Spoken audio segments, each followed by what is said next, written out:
Hello friends, कैसे हैं आप सब। जय हिंद। मैं डॉक्टर रवि गांधी आप सबका तहे दिल से स्वागत करता हूं हमारी इस कंट्रोल सिस्टम पाठशाला में। आज लेक्चर नंबर 5 में हम डिस्कस करेंगे गेट 2019 के इंस्ट्रूमेंटेशन इंजीनियरिंग ब्रांच के कंट्रोल सिस्टम सॉल्यूशन के बारे में। हम डिटेल में कवर करेंगे 1 मार्क एंड 2 मार्क के MCQ इन वेरी सिंप्लीफाइड वे। अगर आप पहली बार विजिट कर रहे हैं हमारे इस लेक्चर को या तो हमारी चैनल को, तो अगर आपको गेट 2020 के EC, IC एंड इलेक्ट्रिकल के कंट्रोल सिस्टम्स के सॉल्यूशन चाहिए या तो आप उसको रिफर करना चाहते हैं तो उसकी लिंक आपको नीचे डिस्क्रिप्शन में मिल जाएगी। तो ऊपर वाले का नाम लेके शुरू करते हैं हमारा ये लेक्चर। हमारा पहला MCQ ये है, the output yt of a system is related to its input xt as this: yt equals to integration 0 to t x tau minus 2 d tau, where xt is equal to 0, yt is equal to 0 for t less than or equal to 0। मतलब के the transfer function of the system is, मैं ये बोल रहा था इसका मतलब क्या हुआ कि सारी जो इनिशियल कंडीशंस है, इनिशियल कंडीशंस 0 है, ठीक है। और आपको बोला गया है कि y of t x of t से कैसे रिलेट करता है। एक तो इंटीग्रेशन टर्म है, इंटीग्रेशन, और दूसरा इसे आप क्या बोल सकते हैं, डिले टर्म, है ना। तो अब ये दोनों चीज को इकट्ठा करो तो आपको करना क्या है, you need to take the Laplace, है ना। तो अगर आप लाप्लास लोगे तो आपको y ऑफ s क्या मिलेगा। पहले तो इंटीग्रेशन है, so there is some 1/s, और ये डिले टर्म है तो यहाँ पे आपको मिलेगा e⁻²⁻2s टर्म, और xt उसका हो जाएगा x ऑफ s। तो आपको transfer function output of Laplace upon input Laplace with all initial condition 0 क्या मिलेगा, e⁻²s/s, ठीक है। So this is your right answer. So हमारा में कौन सा ऑप्शन है, yes, option C is the right answer. ये जो MCQ है इसमें बोला गया है, in a cascade control system the close loop transfer function of the inner loop may be assumed to have a single time constant tau 1. Similarly, the closed loop transfer function of the outer loop may be assumed to have a single time constant tau 2. The desired relationship between tau 1 and tau 2 in a well designed control system is। इसमें हम कौन सा approach use कर सकते हैं, simple approach है, वो है कास्केड कंट्रोल का अप्रोच। मतलब कि अगर हमारे पास जो भी कंट्रोलर है उसको हमने कास्केड कंट्रोल कॉन्फ़िगरेशन में कनेक्ट किया है, और हमारे पास कोई भी प्लांट की 2 सिस्टम है, अगर हम बात करें इक्विवेलेंट ब्लॉक की तो ये है समझो सिस्टम 2 और ये है सिस्टम 1, ठीक है। यहाँ पे कोई डिस्टर्बेंस है वो है D1, और यहाँ पे जो डिस्टर्बेंस है वो है D2। यहाँ से जो आउटपुट निकल रहा है वो है Y1, और यहाँ से जो आउटपुट निकल रहा है वो है Y2। हमारा जो प्राइमरी जो मेन आउटपुट है वो Y1 है, ठीक है। तो अभी हमें क्या करना है, इस सिचुएशन में ये हमारा एक प्लांट है,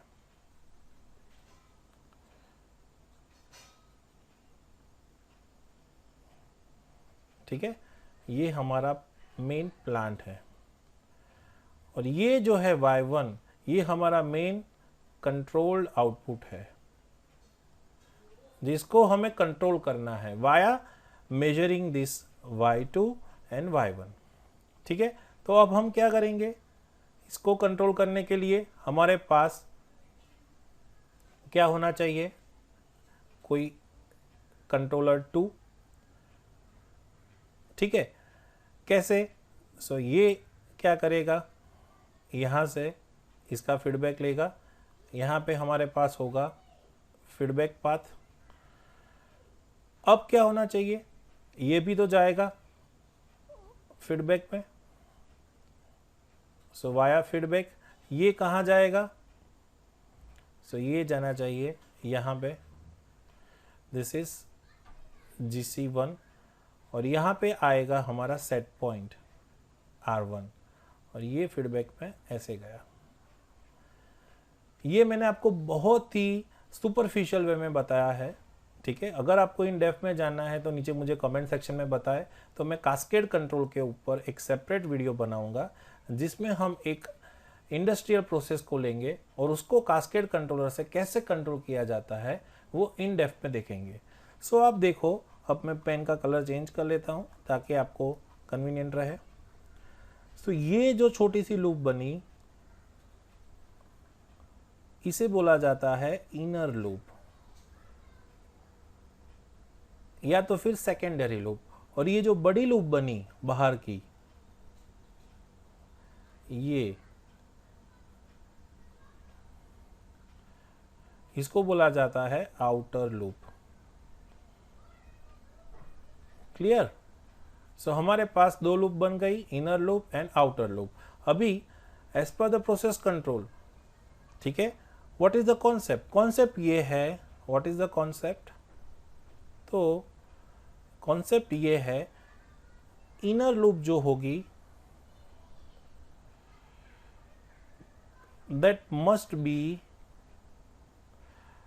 फास्टर देन आउटर लूप। ये मेन कॉन्सेप्ट है, inner loop must be faster than outer loop. और कितनी फास्ट, सो कई रिसर्च बताते हैं एटलीस्ट 10 टाइम्स फास्टर होनी चाहिए, 10 टाइम्स फास्टर।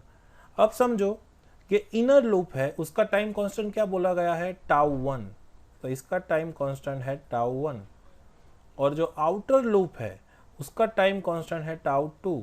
तो आप सोचो कौन सा टाइम कांस्टेंट ज्यादा होगा, इनर लूप फास्टर है तो उसका टाइम कांस्टेंट तो छोटा होगा ना τ2 से, क्योंकि आउटर लूप स्लोअर है, मतलब कि τ1 है एंड τ2 है, τ1 इनर लूप है, τ2 आउटर लूप है, तो इनर लूप का टाइम कांस्टेंट आउटर लूप के टाइम कांस्टेंट से बहुत कम होगा, है ना। So τ2 is much higher than τ1, τ2 is outer loop. यहाँ पे यही एक ट्विस्ट है, τ2 एंड τ1, τ1 बोला गया है इनर लूप के लिए और τ2 बोला गया है आउटर लूप के लिए, बस ये एक ही ट्विस्ट है। सो हमारा कौन सा ऑप्शन सही है, τ1 is much less than τ2, so our A option is a right option.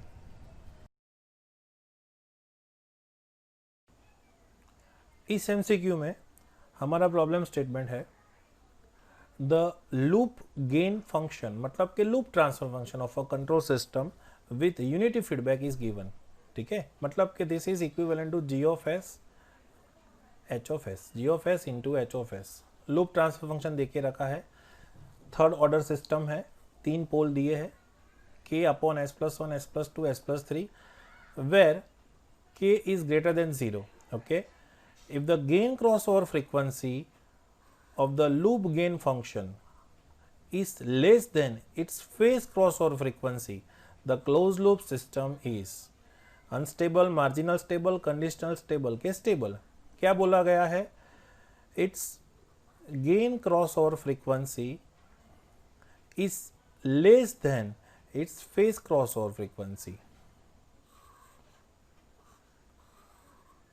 सो ये कंडीशन के ऊपर the close loop system is.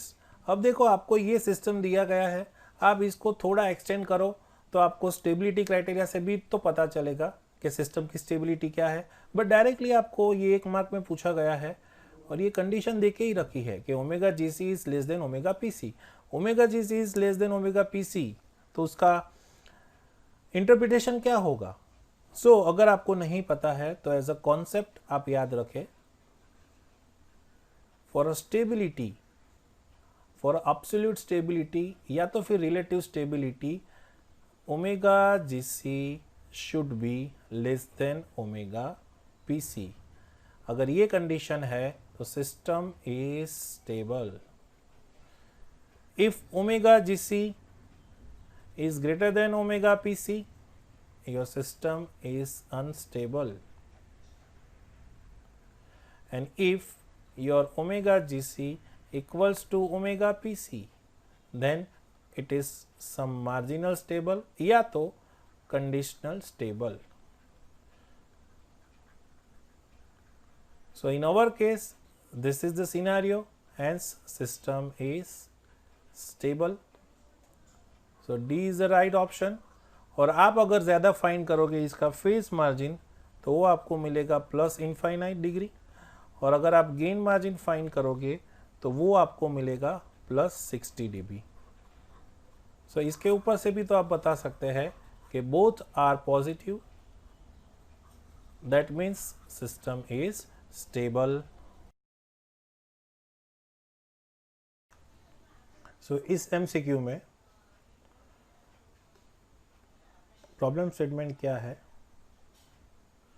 हमें बोला गया है कि एक प्लांट है या तो कोई एक सिस्टम है जिसके दो स्टेट है x1 and x2, okay, is govern by this model, okay. हम उसको थोड़ा सा, और इनिशियल स्टेट इज 0, मतलब कि हमें देके रखा है x ऑफ 0 जो है 0 0, और हम ऐसा बोल सकते हैं x dot equals to ax plus some b into u।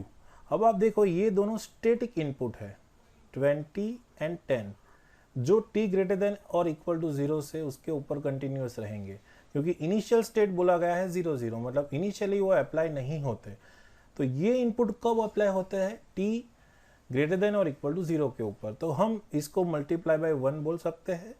तो हमारा जो ये u है that is a unit step input, यहाँ हमने 1 कंसिडर किया है। इसके हिसाब से हमारा जो a मैट्रिक्स होगा वो ऐसा होगा 1 2 -3 -4, एंड जो b मैट्रिक्स होगा वो ऐसा होगा 20 एंड 10, और हमारा जो u ऑफ t होगा वो होगा 140 ग्रेटर देन और इक्वल टू 0। अब क्या पूछा गया है? इनिशियल कंडीशन 0 है, the steady state value of x1 and x2। अब आप देखो x1 के लिए -30 है, -20 है, 5 है, 50 है, और सेम वे x2, मतलब कि x1 and x2 both are different. तो आप कोई भी मेथड से अगर आप ट्रांसफर फंक्शन अप्रोच यूज कर सकते हो तो आपको क्या मिलेगा? y of s upon u of s कुछ मिलेगा, या तो फिर स्टेट स्पेस का सॉल्यूशन, तो वो आपको पता है what is that, x of t। अब कई स्टूडेंट्स ये पूछ सकते हैं कि sir y of s by u of s find करना है तो हमें c मैट्रिक्स का इंफॉर्मेशन भी तो चाहिए, S I minus A inverse into B plus D के हिसाब से। सो दे आर राइट। सो हम क्या कर सकते हैं? सी मैट्रिक्स एज्यूम कर सकते हैं 1 0, मतलब कि हम ये एज्यूम कर सकते हैं कि हमारी ये सिस्टम जो है उसका आउटपुट है x1, तो हमें x1 के लिए कुछ स्टेडी स्टेट मिल जाएगा। या तो फिर हमारे पास एक और सॉल्यूशन है x of t that is 5t into x0। Now initial condition तो 0 है, सो हमारा जो y ऑफ t होगा आउटपुट सॉल्यूशन वो क्या होगा? सिर्फ इंटीग्रल टर्म वाला होगा 0 to t, this is b u tau into 5 t minus tau d tau, है ना। आपके पास b मैट्रिक्स है, u टाउ है दैट इज 1, आपको फाइंड करना रहेगा सिर्फ phi ऑफ t। और फिर आप इंटीग्रेशन करते रहो, और इंटीग्रेशन करने के बाद जो भी आंसर आए, जो सॉल्यूशन आए, उसमें t टेंड्स टू इनफाइनाइट रख दो, तो आपको एक सॉल्यूशन मिल जाएगा। अब आपने लिया है y is equal to x1 assume किया है, सो यहाँ पे आपको x1 इनफाइनाइट मिल जाएगा। ठीक है, सो ये हमारे पास दो अप्रोच है, इससे कर सकते हो, इससे कर सकते हैं। Now I want to introduce some another approach, let's see. Particularly for this problem हमारे पास ये फ्रीडम है कि हम इंडिपेंडेंटली कोई भी एक सॉल्व करें, x1t या x2t। पर अगर समझो कि आपको यहाँ पे कहीं पे -30 है, यहाँ पे भी -30 आ गया, और x2 में भी सम कॉमन, मतलब कि दो ऑप्शन ऐसे हैं जिसमें x1 एंड x2 दोनों सेम है, तो आप इंडिपेंडेंटली इंडिविजुअली x1 या x2 सॉल्व नहीं कर सकते, आपको पूरा सॉल्व करना पड़ेगा। फॉर दैट पर्पस मैं क्या कर रहा हूँ, थोड़ा मैनिपुलेशन वाला फॉर्मूला यूज कर रहा हूँ।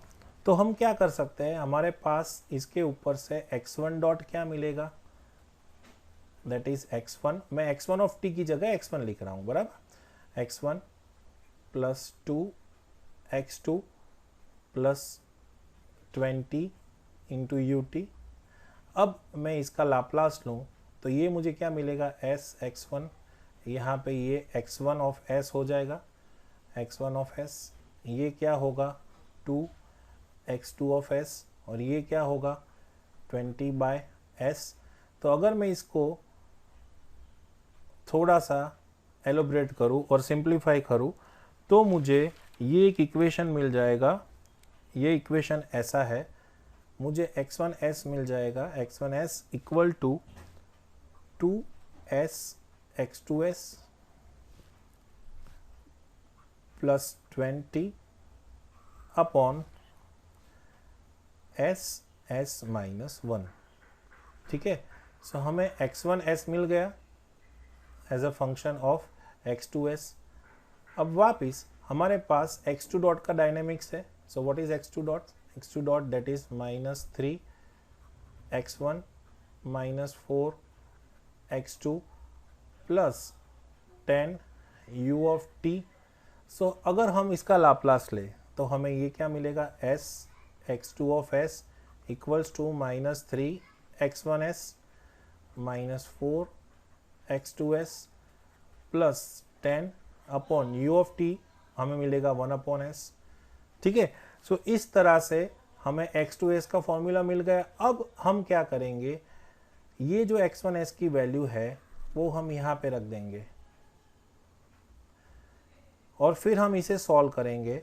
तो सॉल्व करने से हमें जो x2s है वो मिलेगा, x2s equals to 10s minus 7 upon s plus 1 s plus 2। So अब यहाँ पे अगर हमें x2 टाइम डोमेन में t टेंड्स टू इनफाइनाइट चाहिए तो हम फाइनल वैल्यू थ्योरम का यूज कर सकते हैं, that is limit s tends to 0 s into x2s। तो आप अगर ये लिमिट लगाओगे तो यहाँ से s कैंसल हो जाएगा और बाकी क्या बचेगा, 10 minus 7 upon 2, so this is -35। तो आपको x2 इनफाइनाइट मिलेगा -35। ठीक है, तो आप ये ऑप्शन देखो पांचों में से, सो यहाँ पे आ रहा है x2 इनफाइनाइट -35। अब आप यहाँ पे भी उसको अप्लाई करके क्रॉस चेक कर सकते हैं। ठीक है, सो आपको अगर आप यहाँ पे अप्लाई करोगे तो आपका x1 इनफाइनाइट क्या होगा, s limit s tends to 0 x1s, जैसे आपने x2 इनफाइनाइट फाइंड किया वैसे ही x1 इनफाइनाइट मिलेगा, क्योंकि आपके पास x2 इनफाइनाइट की वैल्यू है। वो आप ये वैल्यू यहाँ रखो तो s कैंसल आउट होंगे, ये हो जाएगा -70 प्लस 20 और यहाँ पे बचेगा -1, तो आपको मिलेगा 50। सो आपको मिलेगा x1 इनफाइनाइट इक्वल्स टू 50। ठीक है, सो ये एक दूसरी भी मेथड है, इस तरह से भी आप सॉल्व कर सकते हो। और एक और वजह है ये मेथड इंट्रोड्यूस करने की, कई स्टूडेंट्स को जब इंटीग्रेशन करना रहता है और उसमें आपको डिले इंट्रोड्यूस करना रहता है ना, क्योंकि अपने पास 5t माइनस टाउ है, फिर आपको b है और आपका u ऑफ टाउ है, इसका इंटीग्रेशन है, तो कई स्टूडेंट्स को दिक्कत आती है। सो टू ओवरकम दोज प्रॉब्लम्स मैंने आपको ये सॉल्यूशन बताया है। आप ये मेथड से भी कर सकते हो, लाप्लास से भी कर सकते हो, डायरेक्ट ट्रांसफर फंक्शन से कन्वर्ट करके, या तो फिर ये मेथड से। सो this is the right answer.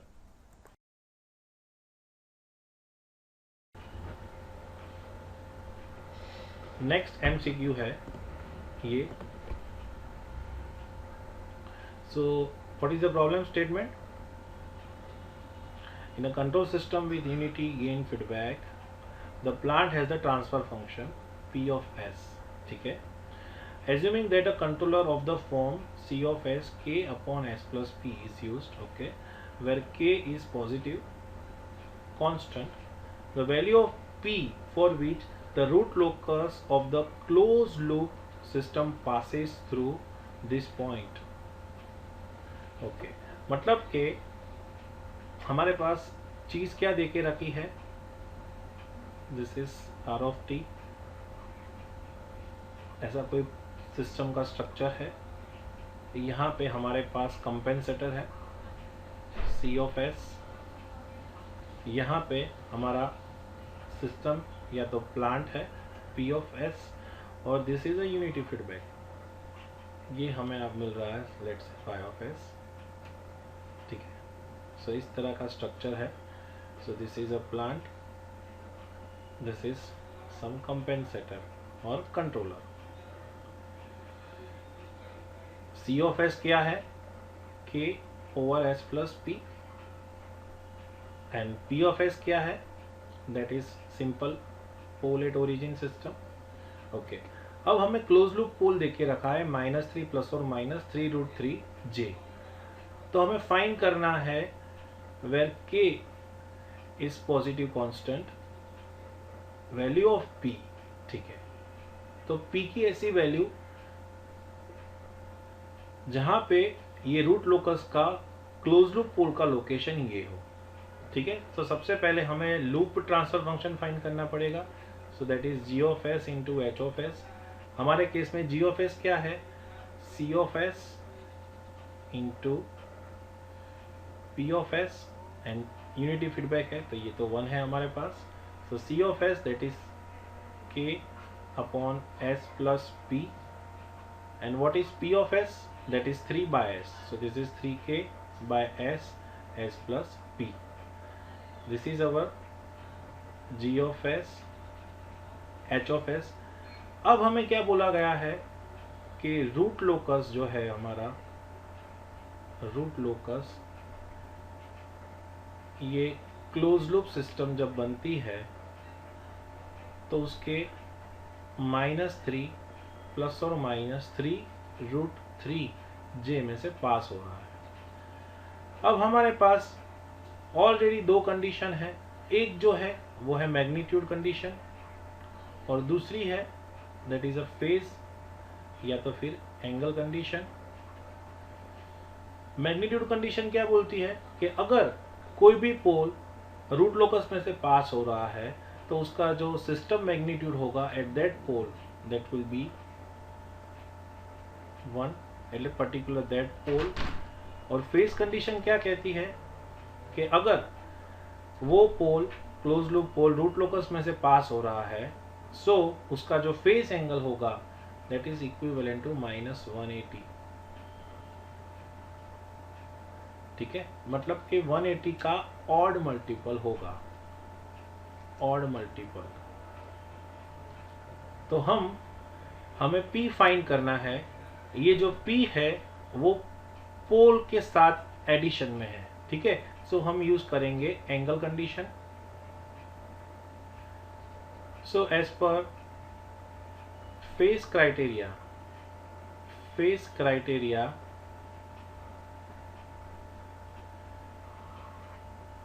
ये जो सिस्टम है 3k upon S plus P, उसका जो भी एंगल होगा at S equals to S D, अगर हमारा एस टी मतलब के क्लोज लूप पोल जो है वो है -3 प्लस और -3√3j, तो वो क्या मिलेगा -180, राइट। सो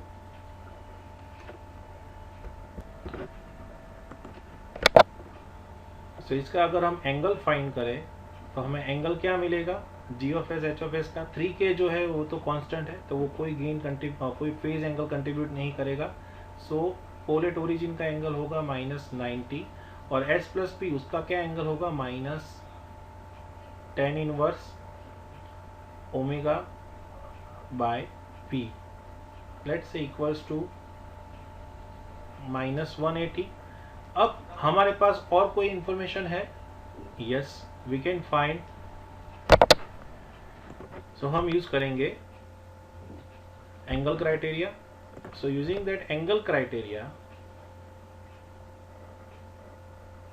हम यूज करेंगे एंगल क्राइटेरिया।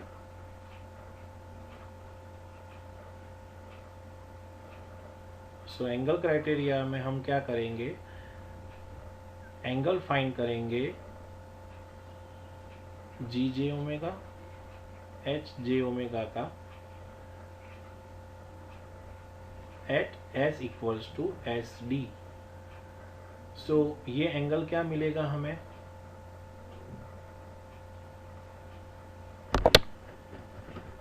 हम यूज करेंगे एंगल क्राइटेरिया, ठीक है। So using this angle criteria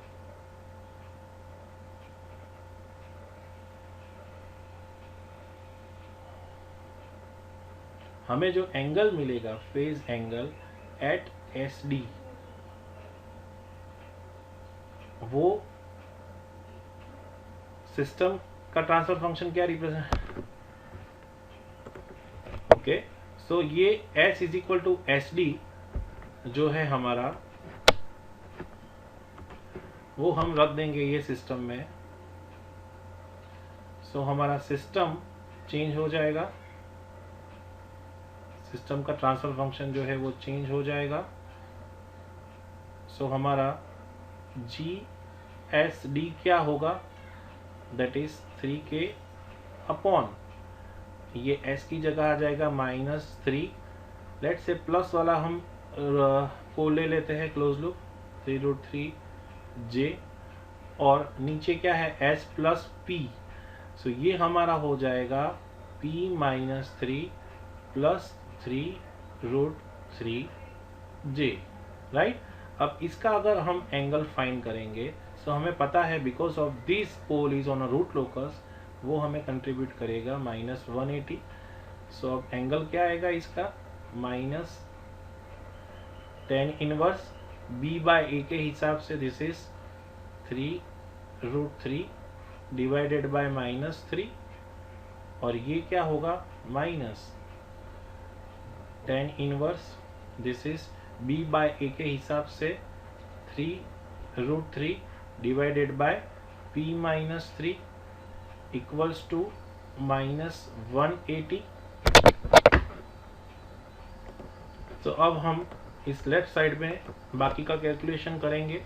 so what is this, यहाँ से ये जो 3 है वो कैंसल आउट हो जाएंगे। So this will be tan inverse of -√3, so that is tan inverse √3, तो वो हमें मिलेगा 60, और ये जो है वो हमें मिलेगा tan inverse 3√3 divided by p -3 equals to -180। इसको और सिंप्लीफाई करें तो ये हमें मिलेगा tan inverse 3√3 p -3 divide equals to, this is 240।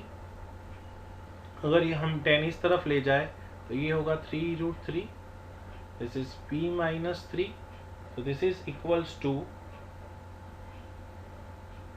10, हम बोल सकते हैं pi plus 60 because it is in third quadrant.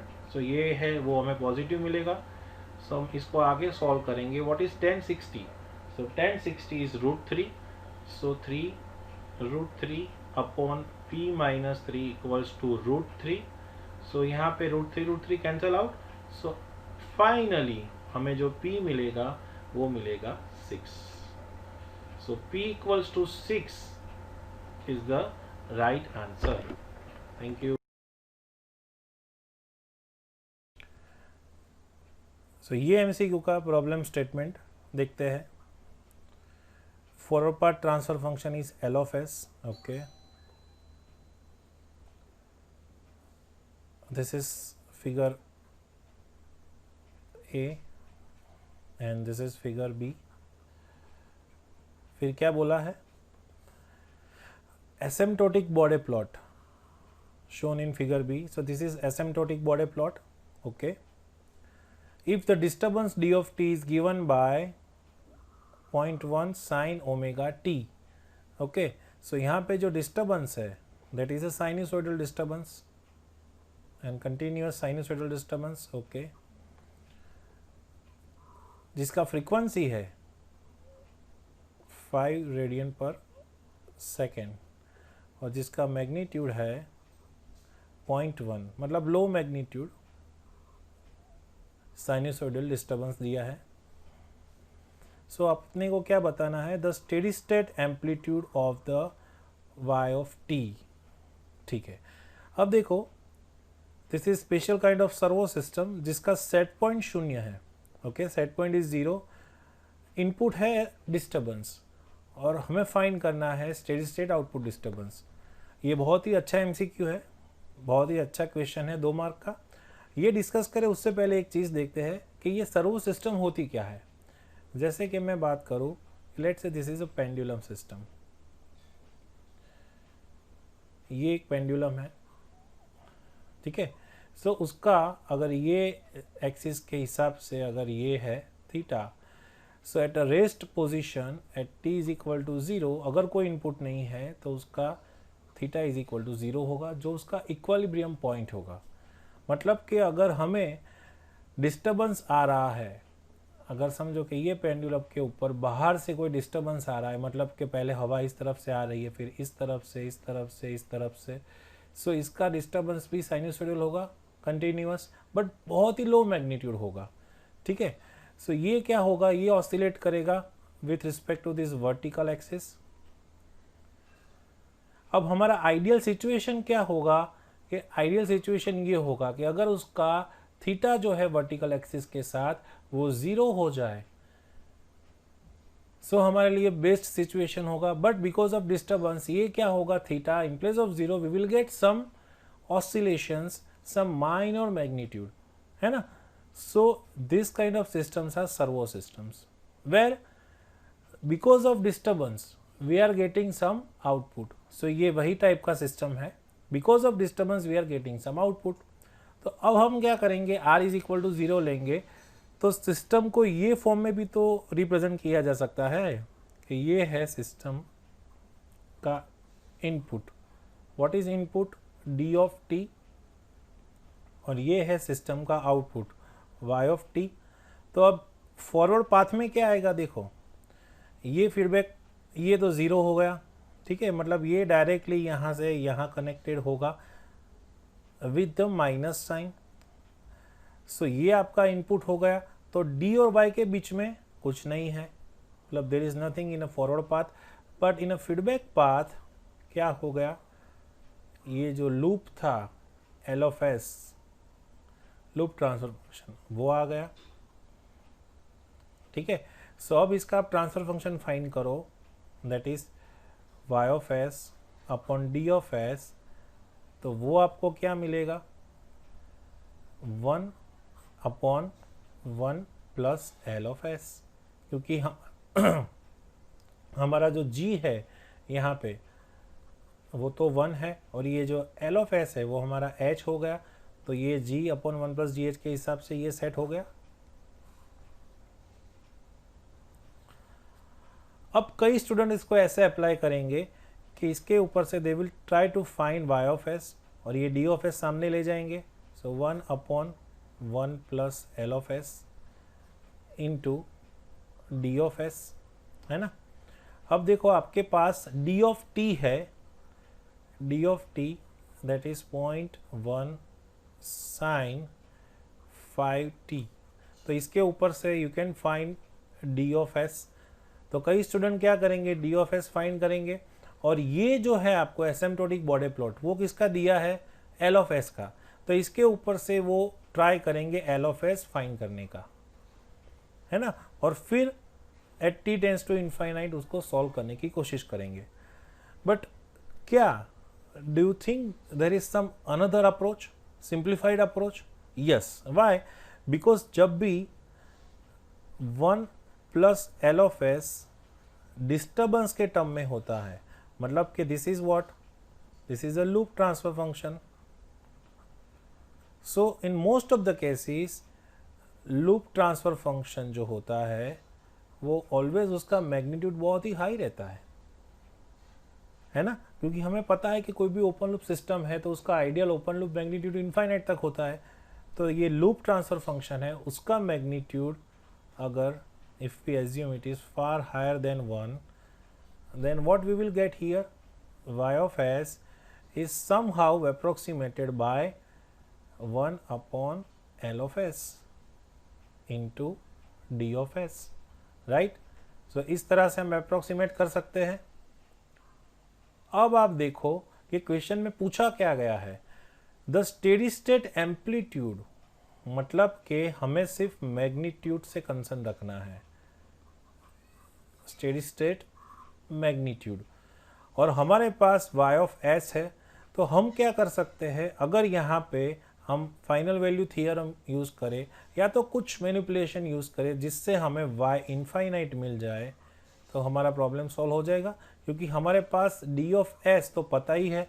Now one thing I want to also tell you कि अगर ये डिस्टर्बेंस, ये पेंडुलम है, उसमें ये डिस्टर्बेंस कंटिन्यूस हम देते ही रहेंगे up to t tends to infinite, so ये कभी भी स्टेडी होगा नहीं। सो हम बोले कि इसका स्टेडी स्टेट एंगल क्या होगा, ये कभी स्टेडी नहीं होगा। बट एक साइनसोइडल पैटर्न के साथ अगर ये है a साइन ओमेगा टी, तो हमें पता है कि इसका आउटपुट मैग्नीट्यूड कुछ ना कुछ साइन वेव में ही होगा ओमेगा टी फ्रीक्वेंसी से, बट विथ सम फाई, है ना। मतलब कि we don't get any steady state value, but we will get steady state oscillations with some peak constant value। तो हमें यही पॉइंट फाइंड करना है, ठीक। तो हम क्या करेंगे, सो हमें पता है कि जो हमारा y ऑफ s है that is d of s upon l of s। अब हमें सिर्फ मैग्नीट्यूड की बात करनी है, तो हम इसको आगे इधर रिप्रेजेंट करेंगे। सो हमारा सिर्फ मैग्नीट्यूड हमें चाहिए, तो मैग्नीट्यूड हमें क्या मिलेगा, सो that is a magnitude of this D of S upon magnitude of L of S, है ना। सो चलो, मैग्नीट्यूड, डिस्टर्बेंस का मैग्नीट्यूड तो पता है, दैट इज 0.1। अब हमें क्या फाइंड करना है, magnitude of this L of S. क्या एल ऑफ एस की इंफॉर्मेशन है हमारे पास, लेट्स सी। यस, हमारे पास इंफॉर्मेशन है कुछ। At this point at omega equals to 5 magnitude दिया है 40 dB, है ना। सो हमें पता है 20 log दिस, वो है 40 dB। तो हम ऐसा लिख सकते हैं, this is 20 log of magnitude equals to 40 dB। सो हमें m मिल जाएगा, दैट इज 100। लॉगरिथमिक स्केल था 40 dB इसलिए। सो ये जो मैग्नीट्यूड है, this is magnitude of L of S at omega equals to 5। So this is 100।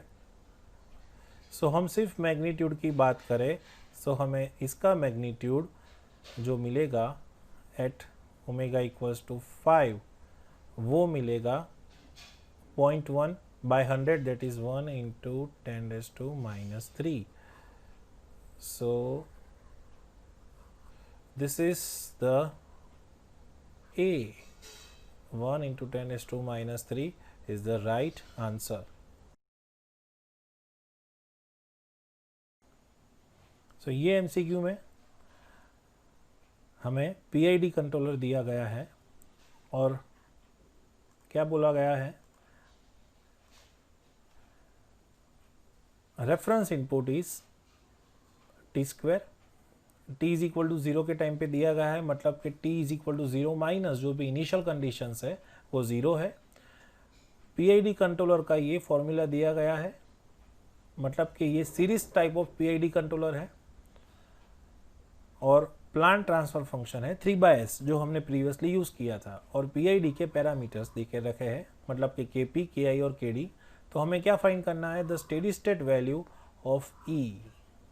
ठीक है, मतलब कि हमें स्टेडी स्टेट एरर फाइंड करना है।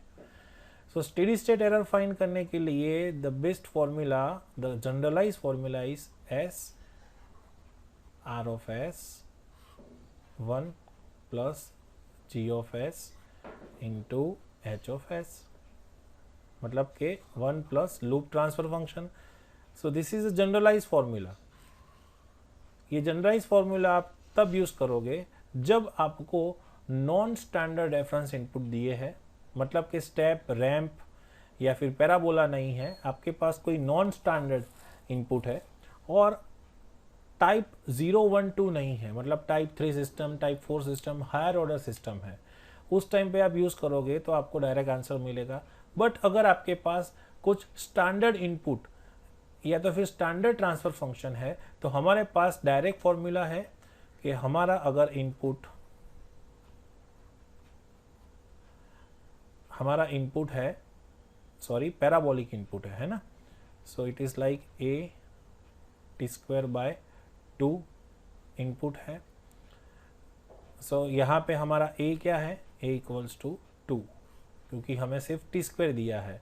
और सिस्टम का जो टाइप है वो हम कैसे फाइंड कर सकते हैं, we can find loop transfer function find करेंगे, that is G of S into H of S. अब हमारा जी ऑफ एस क्या होगा, तो प्रोडक्ट होगा पीआईडी कंट्रोलर और पी ऑफ एस का। सो पीआईडी कंट्रोलर का फॉर्म क्या है, के P plus K I by S plus के डी इंटू एस, और पी ऑफ एस क्या दिया है, दैट इज 3/s। अब हम अगर पीआईडी की वैल्यूज रख दे और थोड़ा सिंप्लीफाई करें तो ये हमें किस फॉर्म में मिलेगा, अगर चलो सिंप्लीफाई ना भी करें तो केपी हमें दिया है 10 plus K I is 1, so this is 1/s, K D is 2, so this is 2s into 3/s। So हमारा जो लूप ट्रांसफर फंक्शन है एल ऑफ एस, वो हमें क्या मिलेगा, इसके ऊपर से उसका डिनोमिनेटर में एस स्क्वायर आएगा और यहाँ पे 3 मल्टीपल में बाहर रहेगा, 2s square plus 10s plus 1, right. So ये हमारा लूप ट्रांसफर फंक्शन है। तो सिस्टम का टाइप कितना हुआ, 2। So when input is parabolic and type is 2, so steady state error का फॉर्मूला क्या है, steady state error is a by ka. What is k? That is acceleration constant. So a by k का क्या formula है, s square limit s tends to 0 g of s h of s, that is a loop transfer function, है ना। So what is a, 2 upon s square, हमारे पास l of s क्या है, 3/s square into 2s square plus 10s plus 1। सो हम अगर पहले तो s square cancel out और यहाँ पे हमें लेना है s टेंस टू 0, सो ये लिमिट एस टेंस टू 0 है, तो एस टेंस टू 0 रखेंगे तो ये पोर्शन 0, ये 0, 1 बचेगा। सो टोटल क्या बचेगा 2/3। So ESS equals to 2/3 is the right answer. So हमारा यहाँ पे राइट आंसर है बी, दैट इज 2/3।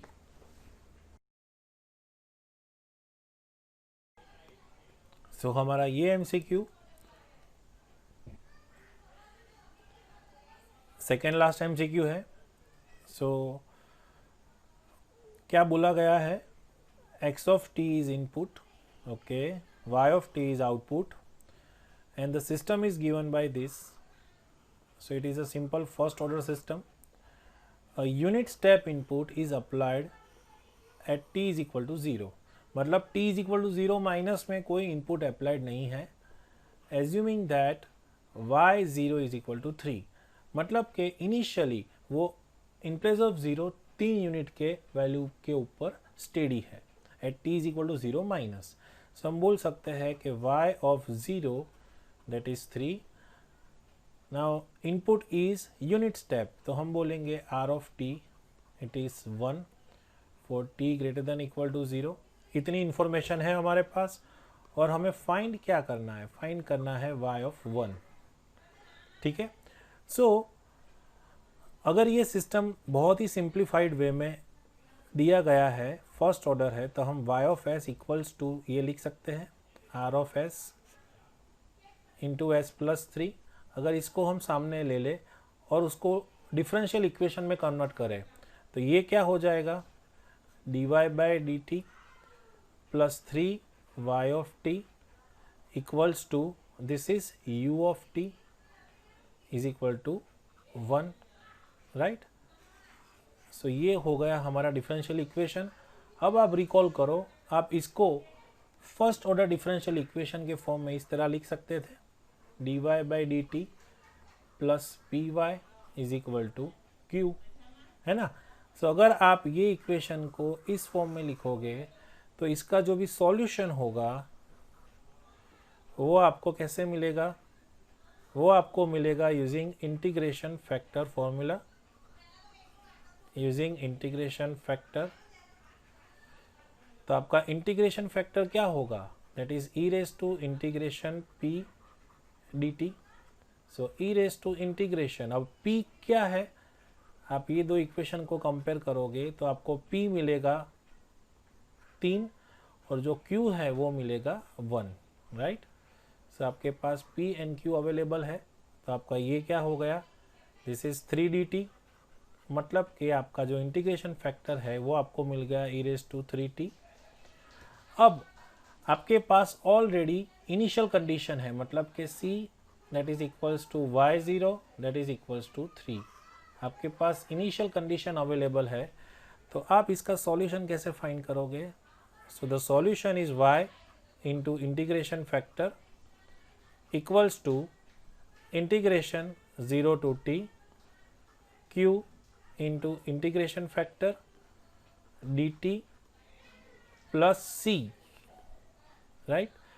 सो ये आपको मिलेगा y e raise to 3t equals to this is integration 0 to t, what is q, q is 1, what is integration factor, integration factor is e raised to 3t dt plus what is c, c is 3। so if you solve this आपको ये मिलेगा y equals to e raised to 3t इस तरफ जाएगा, so e raised to minus 3t into the integration of this, that is 1/3 e raised to 3t और limit मिलेगी आपको 0 to t plus 3। सो आपको यहाँ पे y of t जो है वो मिलेगा, आप इधर मल्टीप्लाई करोगे तो ये इसका क्या आएगा, this is e raised to 3t minus e raised to 0 1, है ना। सो इसका ये फॉर्म आएगा। सो y of t आप इसको अंदर मल्टीप्लाई करोगे तो क्या मिलेगा 1/3, this is 1 minus e raise to minus 3t plus 3 और ये ई रेस टू जो है -3t इसके साथ भी तो मल्टीप्लाई होगा, e raise to -3t. Now we want to find y of 1, so you take t equals to 1. So यहाँ पे आप 1 ले लो, यहाँ पे आप 1 ले लो, तो जो आपको y ऑफ 1 है वो मिलेगा 0.4661, है ना. ये कैसे मिलेगा, ये आपका हो जाएगा 1/3. This is 1 minus E raise to -3 plus this is 3 E raise to -3. तो आप इसको अगर सॉल्व करोगे तो आपको ये आंसर मिलेगा. So here answer is 0.4661. सो चलते चलते हम हमारे आखिरी एमसीक्यू की ओर पहुंच चुके हैं. सो ये एमसीक्यू में क्या बोला गया है, यूनिटी गेन फीडबैक सिस्टम है. The transfer function of a loop gain function L of s is this. मतलब कि हमारे पास जो G of S into H of S है वो दिया गया है 9 into e raise to -0.1 of s. Okay, तो problem statement is the phase margin of a loop transfer function. तो हमें फेज मार्जिन फाइंड करना है. फेज मार्जिन कितना है. सो क्लियरली अगर कोई भी सिस्टम है तो उसका हमें फेज मार्जिन फाइंड करना है.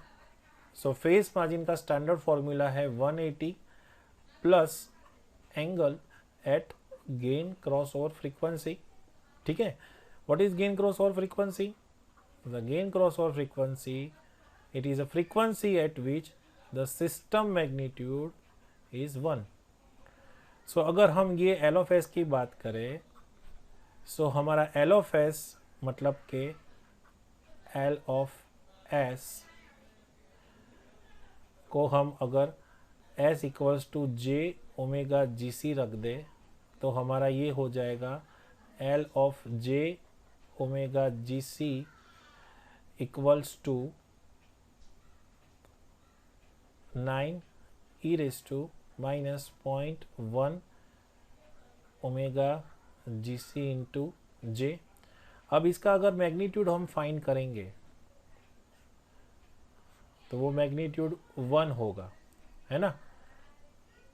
Divide by S, sorry, so again divide by J omega GC. सो हमें पता है कि ये जो है exponential part, this is a transportation leg, तो वो सिर्फ फेज प्रोवाइड करता है, फेज शिफ्ट प्रोवाइड करता है या तो एंगल प्रोवाइड करता है. मैग्नीट्यूड उसका 1 रहता है. सो हमें यहाँ पे डायरेक्ट मिल जाएगा 9 over omega GC equals to 1. So हमारा जो phase gain cross over frequency है वो होगा 9 रेडियन पर सेकेंड, राइट. सो हमारे पास ओमेगा GC मिल गया. अब वापिस यहाँ पे आए तो what is the phase margin. The phase margin it is 180 plus system angle at omega GC. So चलो फाइंड करेंगे 180 plus what is the phase angle of this system. So यहाँ पे पोल एट ओरिजिन है जो देगा -90 प्लस ये angle कितना देखा खुद जितना 0.1 ओमेगा GC जितना. अब एक चीज है 180 -90 -0.1 इंटू ओमेगा GC. अब ये जो है वो डिग्री में है, ये जो है वो रेडियन में है, तो हमें उसको कन्वर्ट करना पड़ेगा. So to convert it we need to multiply with 180 by pi ताकि ये डिग्री में कन्वर्ट हो जाए. So this is plus 90 minus what is omega GC, it is 9, so this is 0.9 into 180 divide by pi. So अगर आप इसको simplify करोगे तो हमें मिलेगा phase margin equals to 38.4338 degree. So ये हमारा हो गया फेज मार्जिन. ठीक है, so this is the right answer. So at this moment we are finishing GATE 2019 instrumentation paper, उसके कंट्रोल सिस्टम रिलेटेड सॉल्यूशन. अगर आपको कोई स्पेसिफाइड टॉपिक या कोई स्पेसिफाइड डिफ़िकल्टी है तो नीचे कमेंट सेक्शन में हमें बताएं, ताकि हम उसके ऊपर एक और स्पेशल वीडियो बनाएं। या तो आपकी कोई स्पेशल रिक्वायरमेंट है कि गेट रिलेटेड कंट्रोल सिस्टम का कोई एक XYZ टॉपिक जो आपने कहीं पे पढ़ा है, आपने कोई भी कोचिंग सेंटर में जाते हो या कहीं पे भी आप मॉक टेस्ट दे रहे हो, या तो आपने प्रीवियस पेपर ओल्डेस्ट पेपर में से देखा है, तो आपकी वो कोई डिफ़िकल्टी है तो प्लीज़ हमें फीडबैक दे, क्योंकि आपके फीडबैक के हिसाब से ही हम आगे अपने कोर्स को मॉडिफाइड करेंगे, ताकि हमारे पूरे हिंदुस्तान में बैठे हुए हर एक स्टूडेंट को, हर एक गेट एस्पिरेंट्स को फ़ायदा मिल सके।